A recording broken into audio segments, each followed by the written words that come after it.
Hi everyone, this is Lisa Marie from Artistry by Lisa Marie. Welcome to my studio. Here I explore the marvelous world of coloring, creativity, and how it helps improve mental health. This playlist will discuss how these go together and different resources for both. Today, I'm going to talk about Fixative Sprays and 5 sprays you'll love and how to use them. If you want to read my blog post about this, the link will be in the video description. Okay, hold fast and stop that smudge. You worked so hard on that coloring page, all that time and creative talent. Now it's time to prevent smudging. But how? How do you stop your glorious colors from smudging and blurring all over the place? The answer? Fixative sprays. The real question is, which are the best fixatives to stabilize your art? Okay, so what is fixative spray anyway? It's basically a resin or casing and something to evaporate quickly, like alcohol. Some novices will resort to using hairspray instead of fixative, but don't. Please, for the love of all that is good and creative, do not use hairspray. Your art deserves better. And fixative spray disclaimer, with any fixative, some of the sheen of your original art will disappear after spraying. Also, your darker tones will naturally have a deeper color after they are sprayed. But the colors are not actually altered.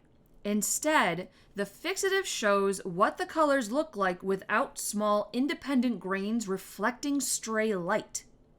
With practice, you can plan ahead for these changes in your art.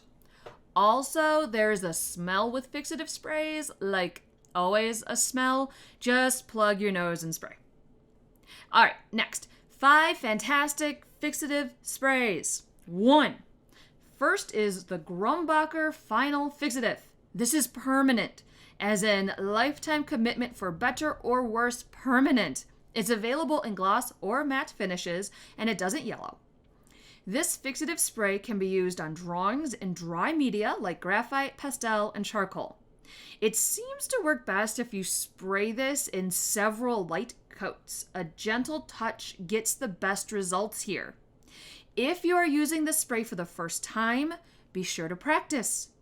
Take an old coloring or color swatches on a scrap piece of paper and do some practice sprays first. All right, number 2, next, let's go Fine Art Fixative. This is a delicate fixative spray. That means it's kind to your lighter colors and highlights, and it doesn't alter them too harshly.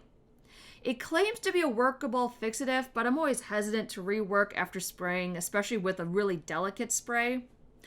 Also, it dries fast, and it has a great matte finish. However, due to the gentleness of this spray, it is not the most hardcore protection. It'll keep your colors in place, but if you rub them, they will still smudge. Number 3, KRYLON Workable Fixative Spray. This spray is one smooth move. It goes on clear and doesn't alter the color of your art. It's double safe because it's acid-free and archival. Plus, this fixative will safeguard your art from yellowing, wrinkling, and smudging. But it is not fade resistant. Some artists use this as a workable formula. That means it's useful for layering colors and correcting nearly completed ones. For real though, you need to be patient when you use this spray.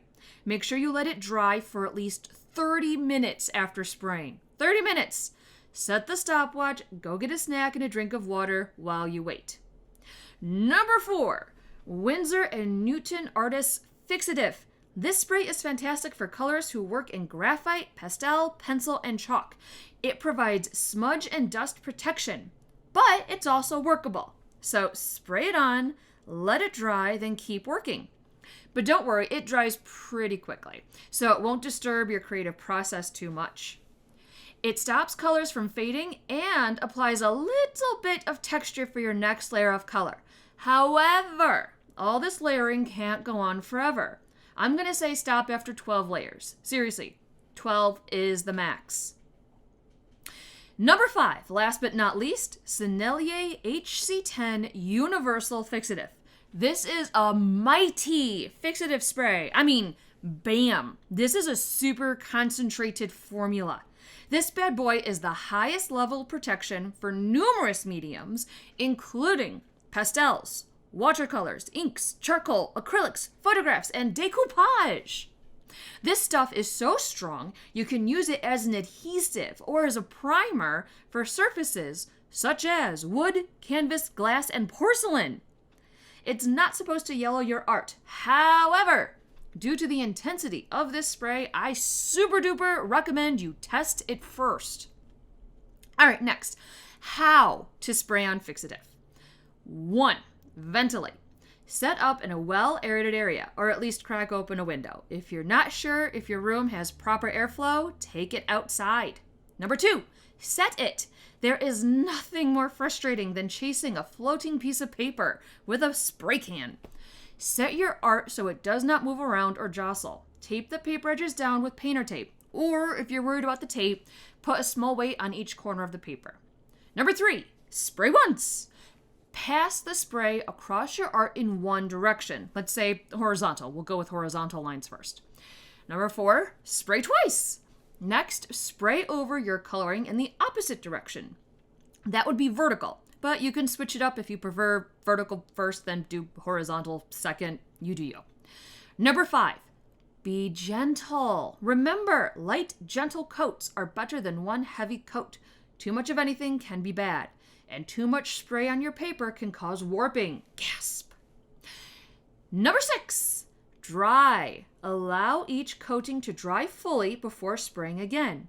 Leave your art in a ventilated space and give it time to dry. Don't rush. This is a great moment to go take a bathroom break. And if you're like me and you get lost in the creative process, you kind of need to go take the bathroom breaks. Okay. If you're not sure how to spray fixative, then practice, practice, practice. Color swatches on scrap paper and spray them. Get a feel for how the fixative comes out. See how the colors can change. It's okay to practice.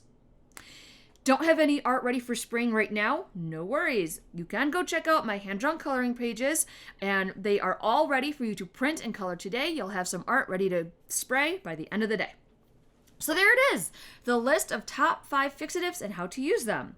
After all the work you've done creating your art deserves a little fixative. A bit of staying power. Something to keep your colors from fading. To stop your medium from smudging. Now it's your turn. Let me know if you have tried any of these fixatives and how you like them. And that's it for today.